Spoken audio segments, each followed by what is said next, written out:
How well do we really know the people who live just beyond our fence line? I remember the first night the digging started. The air was damp, carrying the sharp scent of wet earth, and the sound was faint at first, a rhythm of metal striking soil. No one thought much of it. After all, Clayton Drew was the kind of man you barely noticed, the kind who waved from his porch but never lingered long enough for a conversation. But when the police came with flashlights and shovels, the quiet street of Augusta, Maine, turned into a stage of whispers and stares. I watched from across the road as the ground gave up its secrets. One by one, they found phones. Not one, not two, but 16. Buried deep, their screens cracked, their cases scratched. And each one belonged to a teenage girl who never came home. The night didn't feel like night anymore. It felt like a wound opening, slow and deliberate, bleeding questions no one wanted to ask.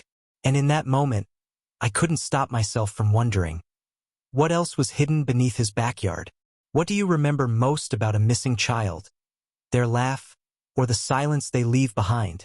Kate Collins was 16, with a habit of humming under her breath whenever she walked home from school. Her best friend said it was always the same tune, a night tune her grandmother used to sing. It wasn't loud, but it was constant, like a thread stitching her presence into every corner she passed. She carried a green backpack covered in pins from thrift stores, each one a story she never got to tell. Teachers described her as quiet but quick to smile, the kind of student who'd write notes for classmates who forgot their homework. Her mother, Linda, still keeps Kate's room untouched. The bracelets stacked on her nightstand, the notebook with half-finished poems, even the pair of sneakers by the door, all frozen in time. Linda said she can still hear her daughter's voice echo in the hallways, soft and fleeting, like someone walking just out of sight. What breaks me most is this. The last text Linda received was simple, almost ordinary. I'll be home in 10. But 10 minutes turned into 10 days. Then weeks. And then came the backyard, 16 phones, one of them hers.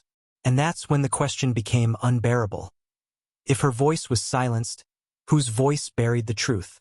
What if the last message you received was written by someone else using the phone of the person you love? The last confirmed sighting of Kate was outside a corner store on State Street. A clerk remembered her buying a bottle of water and a pack of gum. She smiled, handed over the cash, and left. That was at 4:17 p.m. By 4:32, her phone sent a message to a friend. But when investigators studied the text later, they noticed something chilling. The punctuation wasn't hers. Kate never used periods. She always typed fast, sentences spilling into one another like a rush of thought. That night, the words were clipped, precise, mechanical. Neighbors recalled hearing footsteps in the alley behind the store. One woman swore she saw a van idling with its headlights dimmed, engine barely humming. No plate numbers, no faces, just a shadow that waited too long to be innocent. Then came the silence. No check-ins, no late-night scroll on her social feeds. For a girl who lived through her phone, that stillness was the loudest alarm. And the most unnerving part? When police tracked her signal, it blinked out not in the city, but in a quiet neighborhood just 6 miles away. A neighborhood where one backyard would soon turn into a graveyard of secrets. So the question began to burn through every lead. Did Kate disappear? Or was she erased? What if the first suspect isn't a stranger at all, but the person you trusted to watch your street? The report reached Detective Joy Price on a Sunday morning. She was known in Augusta for her methodical patience, a woman who dissected lies like a surgeon. When she entered the Collins home, she didn't begin with questions. She began by listening to the silence, tracing the gaps where Kate's voice should have been. The first 48 hours cracked open contradictions. A neighbor, Jonas Hale, claimed he saw Kate walking north, away from her usual route. But when detectives checked store cameras along that street, she never appeared. Jonas swore on it, but his timeline stuttered, his account breaking apart under scrutiny. Another thread came from a gas station clerk miles away. A girl matching Kate's description stood beside a man in a baseball cap. He paid in cash and the girl kept her head down. The receipt timestamp? Minutes after Kate's phone went dark. But the most unsettling discovery was buried in the police logs. Weeks before Kate vanished, another teenager had filed a complaint. She said a man followed her from the bus stop, pacing behind her until she ducked into a friend's house. The report was dismissed as a misunderstanding. That girl's name was Emily Hart.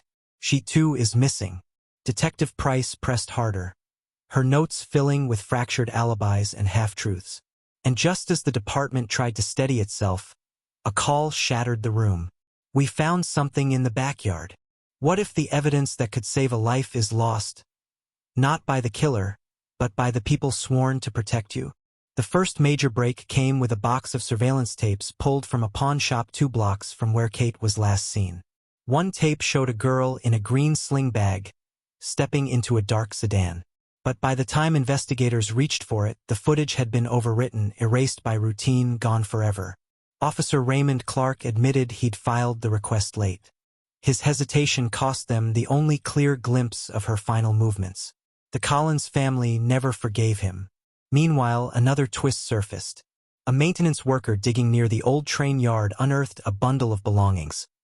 Bracelets, hair ties, even a folded photograph. None belonged to Kate. They belonged to other missing girls, each case forgotten in dusty archives. The pain deepened when a classmate revealed that Kate had confided in her about a man who offered rides near the library.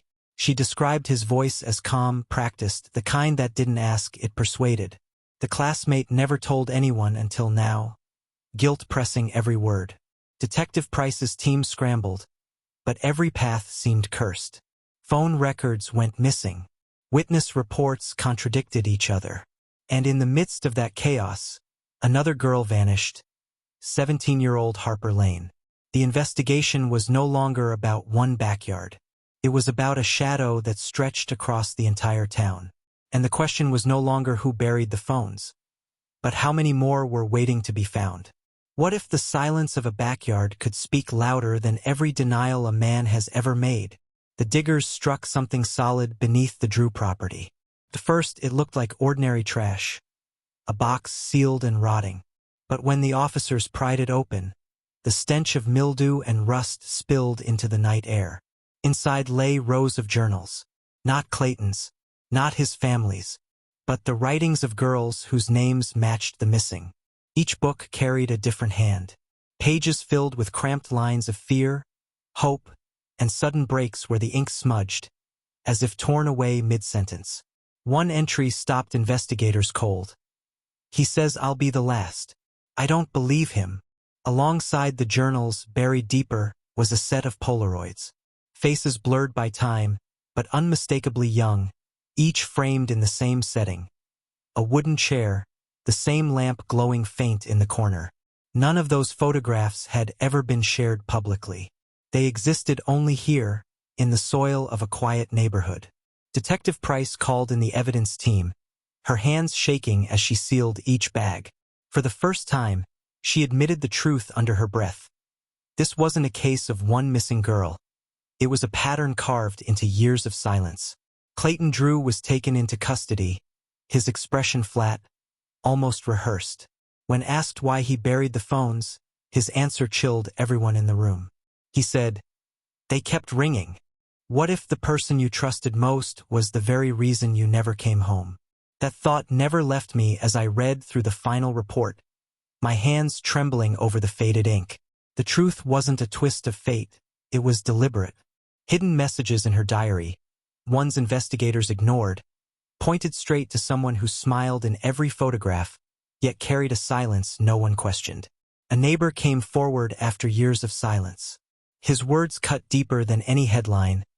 "I saw her run that night. I heard her begging at the fence. And then he pulled her back. The room around me blurred, the paper damp beneath my fingertips. I thought about all the times we dismiss cries as arguments, whispers as secrets, footsteps as nothing more than passing shadows.